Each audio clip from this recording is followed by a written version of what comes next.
BJD supremo ନବୀନ ପଟ୍ଟନାୟକଙ୍କୁ ଗଜା ଧାନ ଦେଖାଇ କାନ୍ଦି ପକାଇଲେ ଗଞ୍ଜାମର ଚାଷୀ। ନିଜ ନିଜର ଦୁର୍ଦ୍ଦଶା କଥା ନବୀନଙ୍କ ଆଗରେ ଗୁହାରି କରିଛନ୍ତି ସେମାନେ। ଚାଷୀଙ୍କ ସହିତ ଆଲୋଚନା କରିବା ବେଳେ ନବୀନ ପଟ୍ଟନାୟକ କହିଛନ୍ତି ଅଦିନିଆ ବର୍ଷାରେ ଚାଷୀଙ୍କର ବ୍ୟାପକ କ୍ଷତି ହୋଇଛି, ସେମାନଙ୍କୁ କ୍ଷତିପୂରଣ ଦିଆଯାଉ ବୋଲି ଦାବି କରିଛନ୍ତି ନବୀନ ପଟ୍ଟନାୟକ।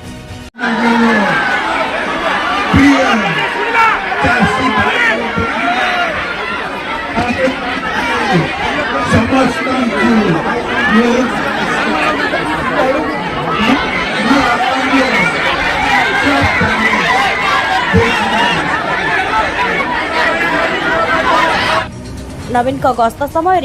हजार हजार संख्यार चाषी विरोधी दल नेता नवीन को सेमानंकर दुख पाखरे आज पहुँची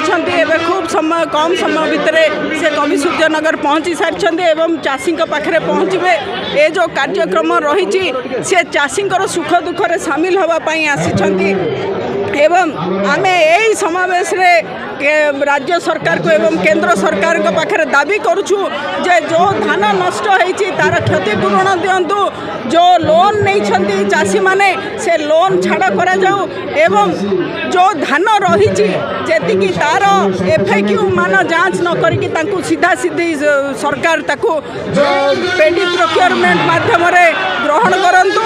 एवं आमे चाहूछु डिमांड करुछु जे तांकु 3100 टंका लेखे जो कमिटमेंट करिसंती से 3100 टंका लेखे चाषी गंजाम भगवान पाढ़ी रिपोर्ट उत्कल न्यूज।